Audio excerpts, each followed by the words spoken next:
What is up mga bro, it is me again, Red Moto, and welcome back dito sa aking channel, no? So ayun, magpapa-PMS tayo ng motor, kaya lang bumabagyo.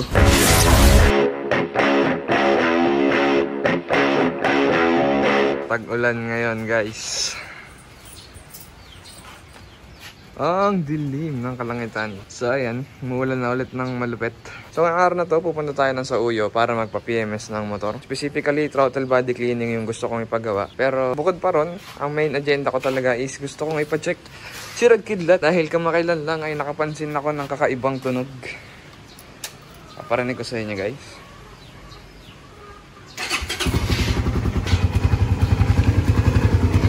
Parang hissing sound o sipol. Naririnig ko na siya kahit cold start. Pero kapag ka-uminit na yung makina natin, mas lumalakas yung tunog niya. So parang dito ko siya naririnig banda sa radiator. Hindi ko sure kung ano yun, saka kung normal pa yun. Pero para sigurado tayo, syempre mas maganda kung mapacheck natin, di ba? Hindi naman siguro water pump oil seal kasi alam ko dito nang gagaling yung tunog na. Rinig na siya kahit cold start. Mamaya mas malakas yung tunog niya kapag uminit na yung makina. So ipapacheck na lang din natin. And ayun, syempre sasabihin natin yung mga dapat palitan kung may dapat palitan. And time check 7:28 AM. Kaagising ko lang pero ganyan ang bumungan sa atin. Hindi tayo makakapag-vlog ata. So patayin ko muna to. So kahit na maraming shop na malapit dito, kahit na umuulan, dadayuhin natin yung Benworks sa Sauyo, no? Kasi sa mga naka-Raider 150 FI man o carb, sobrang dami talaga nagpapagawa sa Benworks. Makikita mo lalo na paglinggo, sobrang haba ng pila nila. Saka active sila sa social media, pinapost nila yung mga services nila, kinagawa nilang content sa TikTok, YouTube, Facebook. Tapos ang gaganda ng feedback and comments sa services nila. And marami ring subscribers na nagre-recommend sa akin. So tatry natin magpagawa doon, kahit na mabagyo. Okay guys, let's go na. Hindi na ako nakapag-setup ng camera, no? So, hindi na ako nakapag-setup ng mic dito sa GoPro natin dahil nga maulan. At hindi naman waterproof yung adapter natin sa mic, kaya video-video na lang tayo.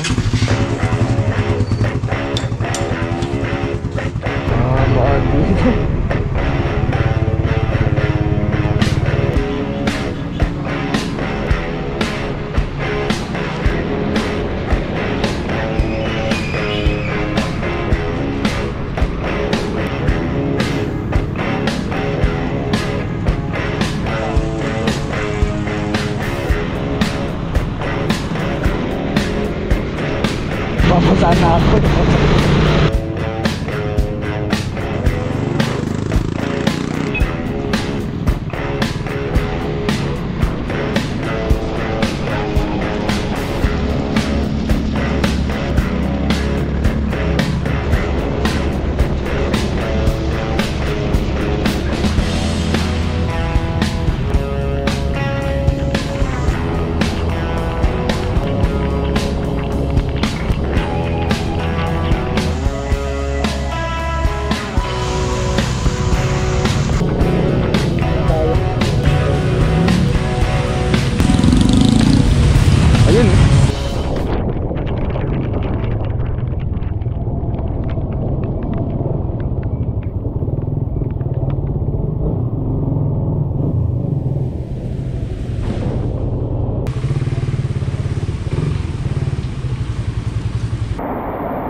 At ayun na nga mga bro, inumpisahan na ang pagpi-PMS kay Red Kidlat. So binlower muna dito yung mga basang part para matuyo kahit papano, no? Tapos sinimulan na rin pagbabaklasin yung mga fairings. So throttle body cleaning lang naman yung gagawin ngayong araw, pero nilinis na rin dito yung kaloob-looban ng motor ko, no, na medyo nakaipon na ng alikabok. Tapos nilinis na rin dito yung outer part ng fuel tank, kahit na hindi muna tayo magpapalit ng fuel filter kasi kakapalit ko lang noon last month. So ayan, tinanggal na rin niya yung lumang air filter dahil papalitan na rin natin yan ng bago. Tapos binabaklas na dito yung mismong throttle body natin para linisin. So suggestion nila dito, every 15,000 to 16,000 kilometers sa odo, ginagawa ang throttle body cleaning, no? Pero kung regular ka namang nagpapalit ng air filter, hindi ka agad dudumi yung throttle body ng motor mo. So yan, nililinisan na yung throttle body natin. And after malinisan, binalik na rin kagad yan. Tapos ayan, kakabit na rin yung bagong air filter. After ng throttle body cleaning or PMS, i-reset din nila dito yung ECU, no? So maglalagay lang ng jumper dyan, tapos i-on din full throttle.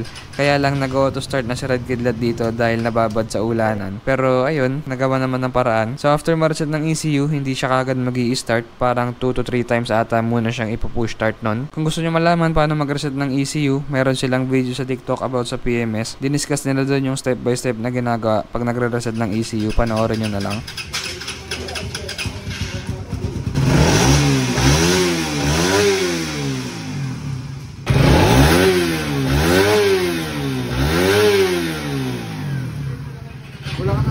So, chinek din nila dito yung functionality ng mga ilaw, busina, wiring sa iba pa.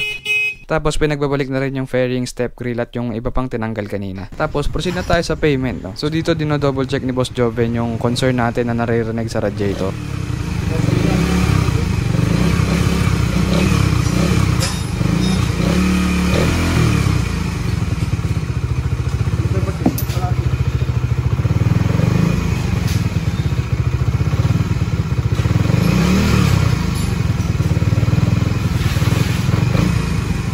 Okay, let's go.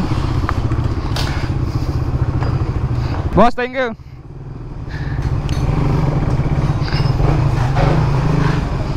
Tapos na tayo guys, buti na lang wala nang ulan.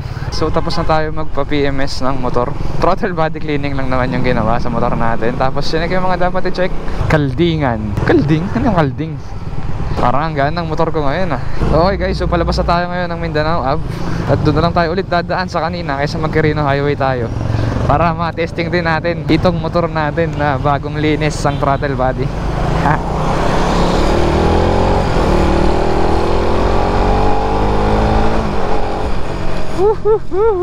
Madulas ang kalsada kaya mag-iingat-ingat tayo.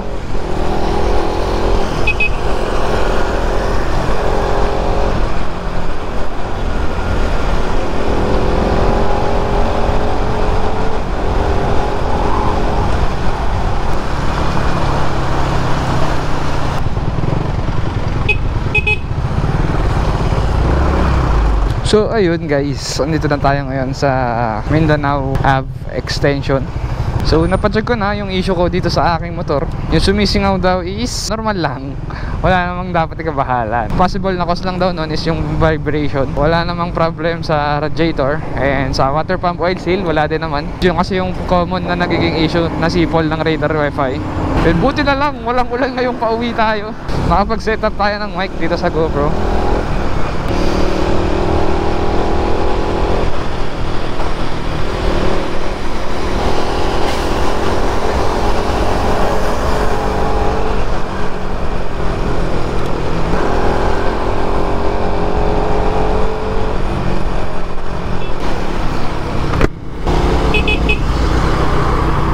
So kakanan tayo dito guys. Ay, yun lang, daming truck. Ang daming truck. Diretso ko na lang kaya. Puro truck pala dito ngayon guys. Okay, diretso na lang tayo. Ang sarap dalhin ng motor ko ngayon.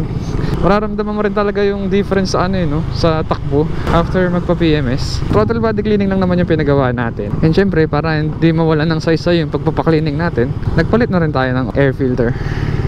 Suggestion nila, throttle body cleaning daw ay ginagawa every 15 to 16,000 sa odo. O yun, baba na tayo guys, back. So yun, so recommended nila ng throttle body cleaning ay gawin every 15 to 16,000 sa odo. So sakto lang, kasi 14k odo tong motor natin. Pero at least, diba? So ang total na nagastos natin ay 700 pesos. Plus, kasi may parang may butal. Nakalimutan ko lang kung magkano yung butal. Pero ayun, 700 something. Kasama na rin yung air filter na binili natin, no? SGP yun. Tapos, ang pinakamaganda dun, napacheck ko na yung mga gusto ko yung pacheck.